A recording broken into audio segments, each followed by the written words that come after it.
Hi, and welcome back to the Our Life in Style channel. It is a beautiful, hot, sunny day here in Bergen.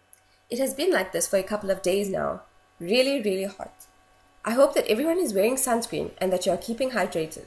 Today, we are going to look at the Bergen Street Food Festival, which took place on the 19th of May at Bergenhus. So, let's get into the video. What do you think of when you hear the name Street Food Festival? Well, I think of hamburgers, fries, and hot dogs. Junk food. I'm adding a disclaimer here because we are not saying that fresh fruits and vegetables is bad. I love my fruit and I've been having an avocado every day for breakfast.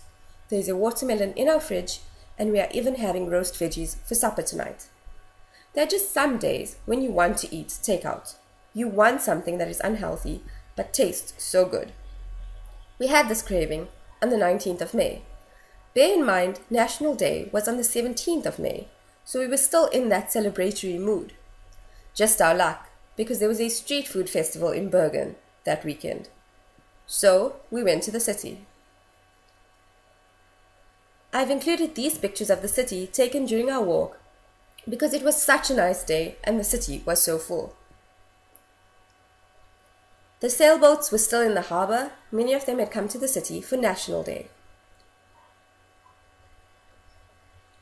I'm going to give you some of the information that was provided about the Bergen Street Food Festival as you view pictures from our walk.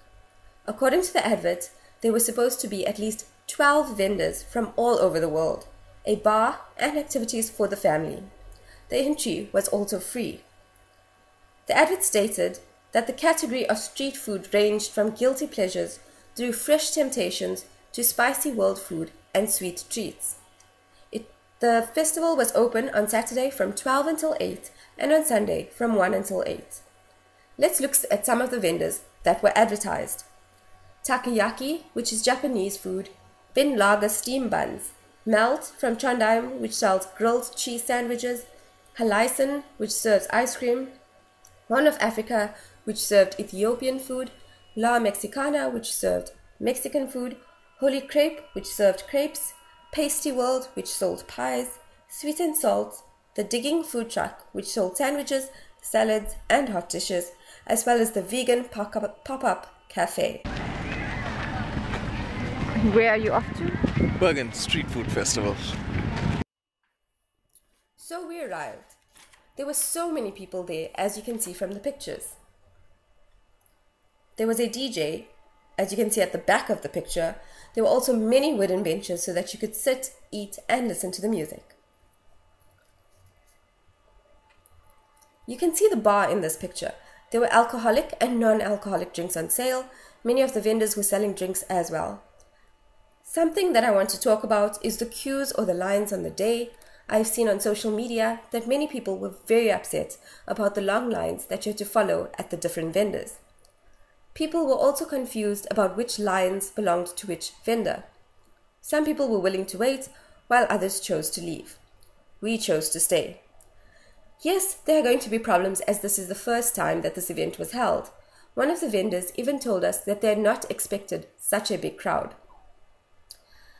This year, I believe that the vendors were spaced out correctly, taking into account the total space that was cordoned off for the event. And they also had to be placed for the benches. Next year, they can leave more space between each vendor to assist with separating of the lines.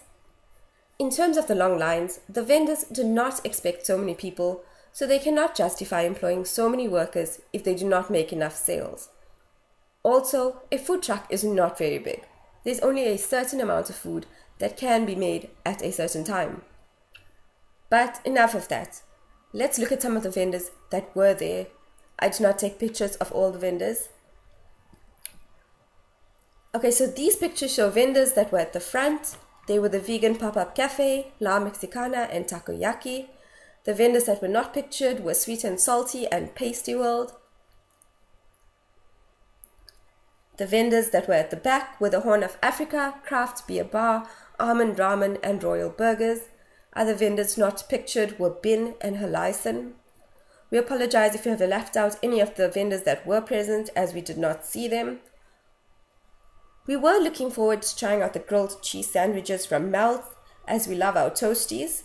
It was advertised that they were there, but we did not see them. I'm not sure if they were not present at that time or if they did not attend the festival.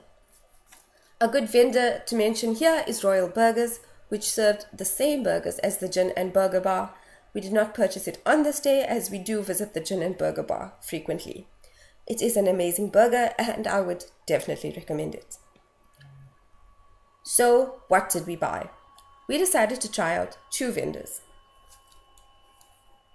Our first choice was Pasty World, which was British street food.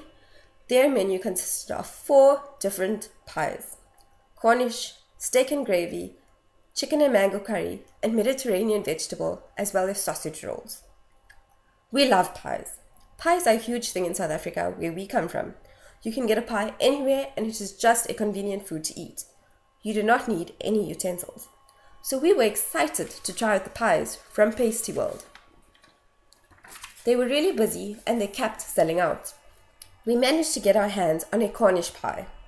It was brilliant. The pies were huge and crammed full of meat and veggies. Definitely worth the long line. We had a chance to speak to the vendor and we found out that they have opened a British store in the city. So you can try out their pies if you missed out at the festival.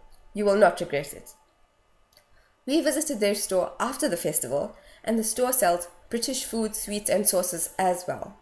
We found many items that we were unable to find in the Norwegian stores. Our second choice was Almond Ramen. Their menu consisted of Sapporo ramen and miso ramen. I've included a picture of the menu. Their presentation was very good. Everything was put into one bowl, but it was not messy. We chose the Sapporo ramen. We got a lot of different food items: a poached egg, mealies, mushrooms, pasta, a tomato, meat, and sauce. I did not personally enjoy this meal. There was nothing wrong with the food, it was just not to my taste. There were many people that did purchase it and they enjoyed it. They do have a store in the city, so you can try it for yourselves. You may end up loving it. And with that, we come to the end of this video.